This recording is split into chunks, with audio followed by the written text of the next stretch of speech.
चीज़ें ले सकते हैं आप, या तो रिश्ते ले सकते हैं या उन रिश्तों को बेच के आप कुछ ले सकते हैं।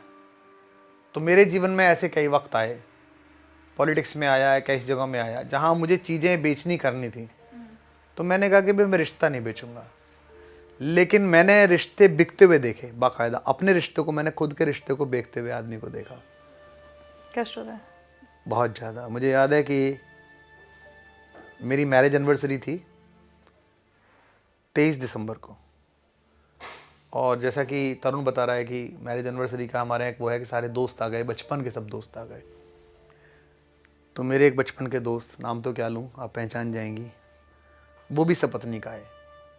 तब ये बातचीत, वो अकेला ही था उस दिन, और कोई आया नहीं था, या जा चुके थे, हाँ जा चुके, 2 लोग जा चुके थे, वही बचा था। हम खाना खा रहे थे, तो मैंने उससे पूछा कि यार ये झगड़ा हो क्यों रहा है हम में अब? पहले तो नहीं होता था, किसी भी बात पे आंदोलन करते थे तब भी नहीं होता था, पार्टी बनाई तब भी नहीं होता था, पहली सरकार आई तब भी नहीं होता था। अभी ऐसा क्यों होने लगा है कि हमारे विचार अलग अलग होने लगे हैं, और इतना बढ़ने लगा है कि बर्दाश्त नहीं करेंगे। तो उसने मुझसे पूछा कि तू बता क्यों होने लगा है।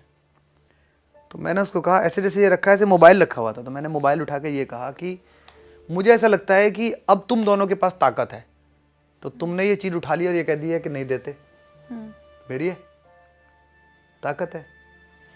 तो वो खाना खाते खाते बोला, यही समझ ले।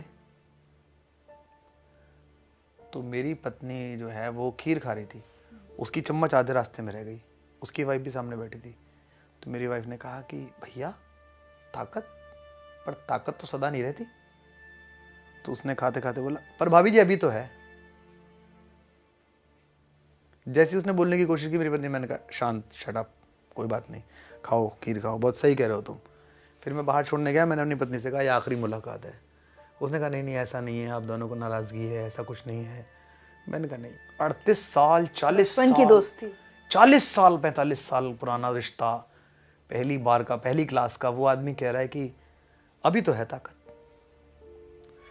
तो मुझे लगा कि ये क्या है, तो मुझे लगा कि वो जो है साहिर का, ये दुनिया अगर मिल भी जाए तो क्या है, अगर इस रिश्ते का सौदा करके दूसरी किसी पार्टी में जाके कुछ कर भी लिया जाए, कुछ और करा जाए, तो उससे फ़ायदा क्या होगा? मनुष्यता का क्या फ़ायदा होगा? मेरा क्या फ़ायदा होगा? कवि कुमार विश्वास को क्या मिलेगा? इन्हें क्या नुकसान होगा? तो मैंने कहा तुम्हारी तुम जानो भाई, ईश्वर जाने तुम्हारी, मैं अपनी जानूँ।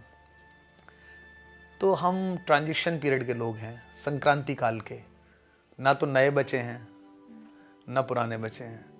और संक्रांति काल के जो लोग हैं उन पे ज़्यादा प्रेशर होता है। 2 पाइप जहाँ जुड़ते हैं उसके बीच में जो वॉल्व आता है ना, उस पर सबसे ज़्यादा प्रेशर होता है, बाकी दोनों पाइप में तो आराम से बहता रहता है। तो 70 से पहले का जो पाइप था, जिसमें रिश्ते ही रिश्ते हुआ करते थे, वो एक स्मूथ था। अब उसके बाद ये 90 2000 के बाद का जो पाइप है, जिसमें रिश्ता है ही नहीं, पैसा, ताकत, ये सब रिश्ता है, PR जिसे कहते हैं, है ना। दलाल जो हैं वो डिजास्टर मैनेजर्स कहलाने लगे हैं।